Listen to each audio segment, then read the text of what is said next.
Pernahkah Anda mendengar cerita berkenaan dengan hantu genderuwo? Sebenarnya, hantu genderuwo adalah mitos Jawa berkenaan sejenis bangsa jin atau makhluk halus yang berwujud manusia mirip kera yang bertubuh besar dan tegap dengan warna kulit hitam kemerahan. Tubuhnya ditutupi rambut lebat yang tumbuh di sekujur tubuh. Genderuwo dikenal paling banyak dalam masyarakat di Pulau Jawa, Indonesia. Bagi masyarakat Sunda menyebutnya Gandaruwo dan orang Jawa umum menyebutnya genderuwo. Dikatakan habitat hunian kegemarannya adalah batu berair, bangunan tua, pohon besar yang teduh, atau sudut-sudut yang lembab, sepi dan gelap. Istilah genderuwo yang sebenarnya diduga berasal dari bahasa Kawi Gandharwa yang berakar dari bahasa Sanskrit. Gandharwa dalam kepercayaan Hindu dan Buddha yang merupakan kepercayaan dominan di zaman kerajaan Hindu-Buddha di Nusantara digambarkan sebagai makhluk berwujud manusia berjenis kelamin lelaki yang tinggal di kayangan. Mitos genderuwo sebagai makhluk jin sendiri diduga berakar dari mitos kuno Persia Gandharewa. Dalam mitos Persia, Gandharewa adalah siluman air Persia yang terus-menerus mencoba untuk memutarbelitkan hal-hal kebaikan yang tercipta dalam mitos penciptaan Persia dan akhirnya akan dikalahkan oleh pahlawan Karesaspa. Genderuwo dipercaya dapat berkomunikasi dan melakukan kontak langsung dengan manusia. Berbagai legenda menyebutkan bahwa genderuwo dapat mengubah penampakan dirinya mengikut wujud fisik seorang manusia untuk menggoda sesama manusia. Kadangkala genderuwo muncul dalam wujud makhluk kecil berbulu yang boleh tumbuh membesar dalam sekelip mata.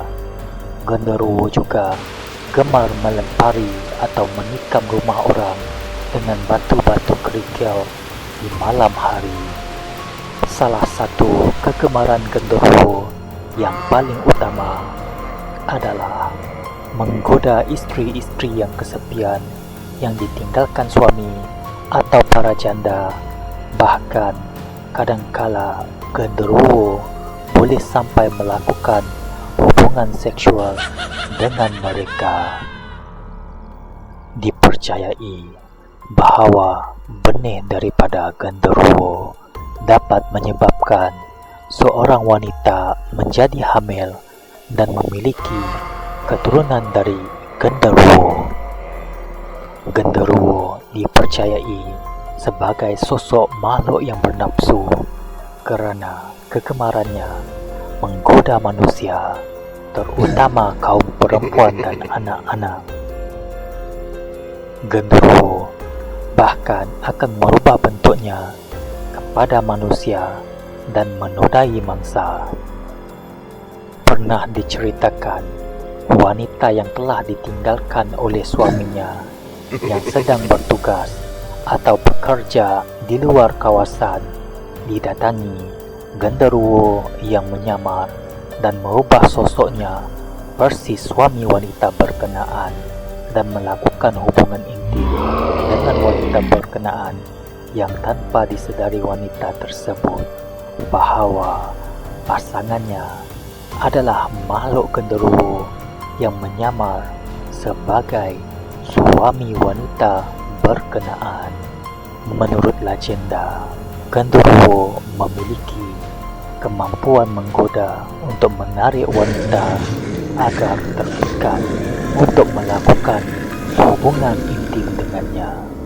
Kemampuan hubungan seksual genderuwo juga diyakini amat luar biasa, sehingga wanita-wanita korban pencabulannya seringkali merasakan puas dan nikmat yang luar biasa apabila berhubungan badan dengan genderuwo.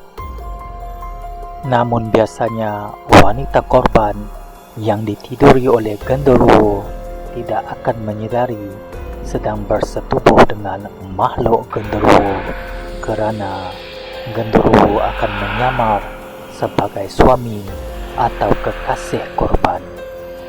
Dalam kepercayaan Jawa, tidak semua genderuwo bersifat jahat. Ada pula genderuwo yang bersifat baik.